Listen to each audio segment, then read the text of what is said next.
O'zbekistonda turib YouTube'da qanaqa qilib pul topib uni yechsak bo'ladi. Uni ikkita yo'li bor. Birinchi yo'li bu ofitsial sistema, ya'ni YouTube'ning o'zini ichki koshelyoki AdSense deb ataladi.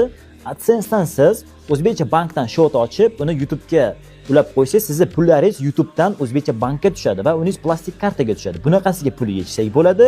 Yokida bizda ikkinchi yo'limiz bor, u partnyorskiy set deb ataladi, ya'ni CMS. YouTube ichida CMS. CMSdan kanal ochadigan bo'lsangiz, sizni pullaringizni hammasi CMS ga tushadi avvalambor va CMSdan sizga menejer aytadi, pulingizni qayerga tashlab beraylik. Siz o'zingiz shot berasiz, bank shot bersangiz bo'ladi, plastik karta bersangiz bo'ladi yoki kriptovalyutani tushunadigan bo'lsangiz, kriptovalyutaga olsa bo'ladi yokida ofisga borib pulingizni naqd qilib olsangiz bo'ladi. Batafsil ma'lumotni bilgingiz kelsa, YouTube haqida, YouTube'ga qanaqa videolar tushirish kerak, daromadlar haqida qancha daromad topsa bo'ladi, qanaqa videolar tushirsa bo'ladi, shu haqida batafsil ma'lumotni mening Telegram kanalimdan olasizlar. Telegram kanalim